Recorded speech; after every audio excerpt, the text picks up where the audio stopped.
There's the mic button. Hello, everybody. Welcome to Gardman, game we've never, never ever seen before on RGL. Never heard of, never memed about, never talked about. Hope everyone's having a fantastic marathon though. But yeah, we're going into Gardman here. So Gardman, as of 4 minutes ago, has found new tech into the run, which actually now breaks the world record run pretty wide open. It saves about 30 seconds off of the world record time. So no promises on world record, but you can probably expect more. Gardman in EBC's future at that point. So with that here, let's get this rolling here. I'm gonna try and talk about the tech and everything else because I know there's a race tomorrow that's going to have Gardman, I believe, in it, and we'll talk about it so they can understand how to do the stuff and beat the game and not have to worry about it. There are soft locks in the game, so we have a pretty big estimate to cover for that as well. I'll talk about the soft locks as they kind of appear. So with that here, let's get started here in 3, 2, 1, or not. Thanks, game. 3, 2, 1. All right. So this game's actually pretty cool. You can press select to turn into different people. So this is the new tech. So here, generally, you would have to go from the start of the stage to the end of the stage. But if you wiggle at the start of this stage here and get into the wall, like we were briefly, you can skip right to the boss of this stage. So when wiggling, you can actually soft lock the game wiggling. And in this case here, we have hit a soft lock because there's no way out in either direction. So once you start wiggling, you are committed to the wiggle. And we can't out of bounds this one because this stage actually has a vertical sky to it, and we would actually run out of energy or mana, whatever you want to call it, before we would actually hit the screen bounds here. So here we're going to try and skip, and it kills us because we hit a death plane. So we'll try it again. And if this one doesn't work, we'll do it the old-fashioned way. All right, we're gonna do it the old-fashioned way, I guess. Unless he wants to get in. Welcome to Gardman. All right, well, we're doing it the old-fashioned way. Oh, we need Flying Boy here. There we go. So here we're just gonna hold straight up, and we're gonna fly into a death plane.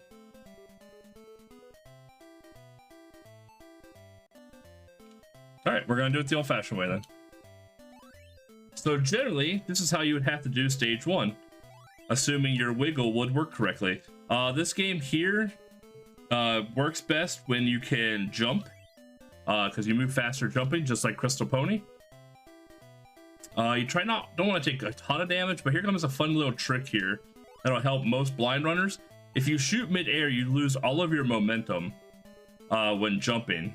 So landing on like those one block platforms actually makes that a lot easier. Whenever you shoot, you stop moving, so you want to try and not shoot as much as possible, but also sometimes you gotta play a little bit of safe. So yeah, you gotta put that in there once in a while. Those little Grim Reaper guys shoot fireballs at you. So here, this is how you generally would go in. So back there was a ladder that you would have to climb down to get a key. What we're going to do is that we're just gonna jump into this wall until we go into the boss room.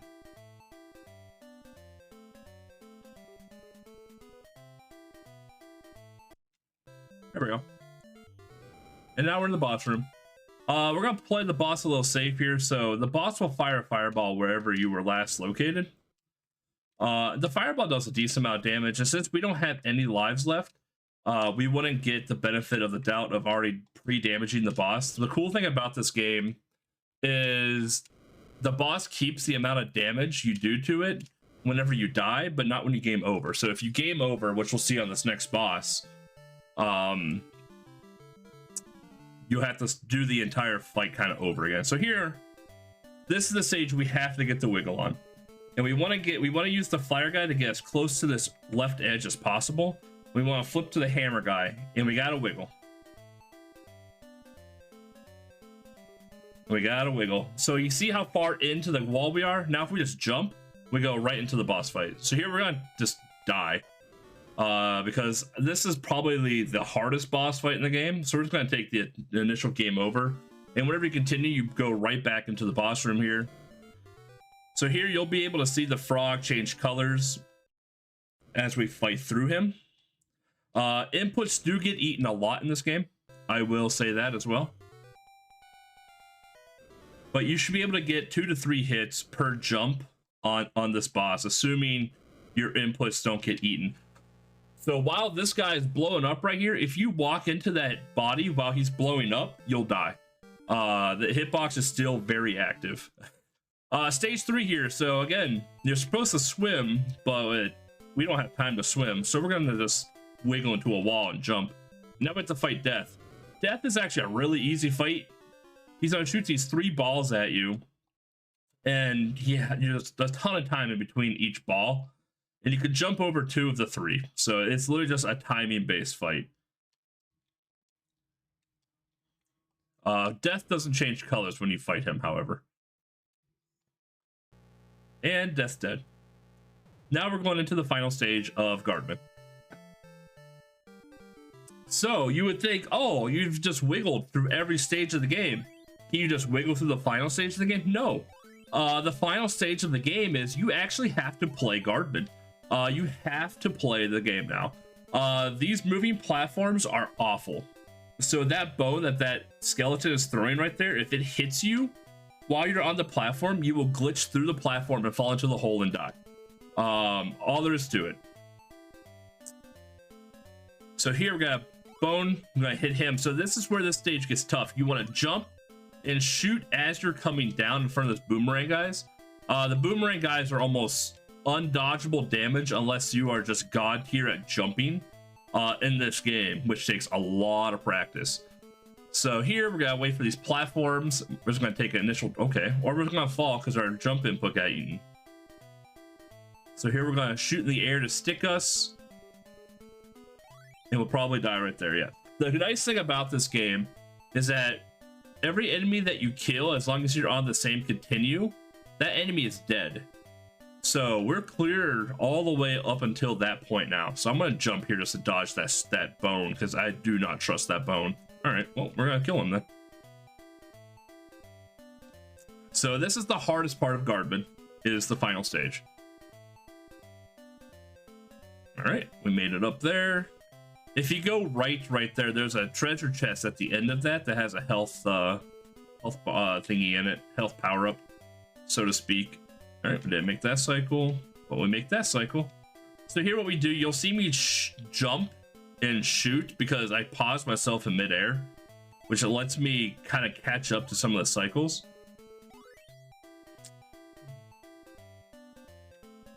So here, and we're gonna jump here, boomerang guy up here, we're gonna jump and shoot.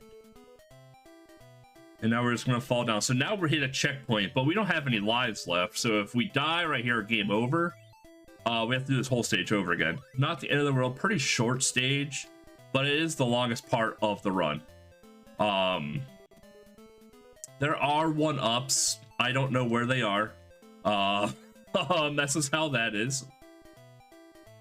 So here you just have to know where to go. So we're looking for a key. So every stage you need to find a key in order to progress through the stage or to open the door for the boss fight.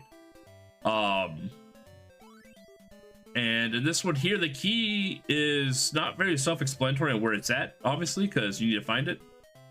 But following the path I just took, you'll be able to go to the treasure chest, get a key. Ta-da! We'll make some Duke Nukem noises from the DOS era. And then we have to sit here and wait. So this platform going up is actually really difficult and really hard to time, because that top platform doesn't come down far enough and the bottom platform doesn't go up high enough. So the timing for these platforms is brutally difficult. And we don't want to use, you know what, we'll use some mana. We typically don't want to use any energy for this, but we're going to use some energy because we can pick up a mana thing right after this fall here. Because in the final part of the final stage, what you need to do is that you need to go into bird mode and you need to fly over a massive pit of spikes in order to get to the end of the stage. And there is no mana refills along the way. So you have to do it all in one shot. So here we're going to pick up this health right here. This is emergency health, safety health, whatever you want to call it. Because this final stretch has a couple boomerang guys that can be pretty rude. So here's our first boomerang guy that we're going to encounter. Oh, and we're dead. All right. Oh, we got iframe saved. Nice. So in this game, there's a glitch where if you still have active iframes and you fall into a pit, a death pit, you'll it won't cost you a life at all. So we got super lucky on that. Assumingly we don't. So here's the hard part now, is now that we've collected that safety health chest, we there is no more health. Those chests are gone until we game over. Yeah, and we don't have a lot of health. We have maybe 2 hits of health left, and we have one more boomerang guy to deal with. So now we have the skeleton guy here. The skeleton guy might pose a threat, but he really doesn't. So here we're gonna switch to flying guy. So the trick to this is we want to fall down right here, and we're gonna take a little bit of spike damage, but we do that so we can preserve the magic power that we have here, okay? So we're gonna take that, we're gonna take the hit, and we're gonna fly. Now you don't want to hold the A button while doing this because you'll eat your magic faster. You want to let go and just kind of pump the A button. Oh, we're not gonna, ooh, this is gonna be, oh no. All right, well, good thing we landed on that. So here we are in trouble. All right, we made it.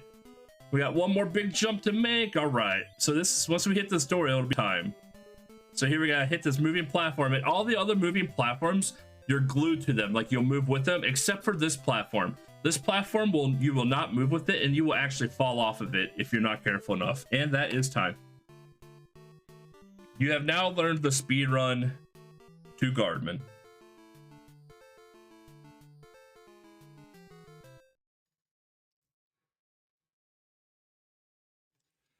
But world record is actually very free in the game if you can get the wiggles correctly. Just saying. So if you can do the wiggle in stage 1, 2, and 3 and do stage 4 without dying at all, easy sub 4-minute run. Dude, found a stogie. Yeah, man. I mean, that's what you do. That's a golden stogie too, but while we're at it. Yeah, Gardman. So for those watching the race, I think was it tomorrow, if Gardman is in there, I expect to see full wiggle mechanics in full swing there. So I don't want to see any half wiggle mechanic. I want full wiggle mechanic. All right, I'll be right back. We're gonna play a game that we haven't seen on stream yet either, with Bram Stoker's Dracula.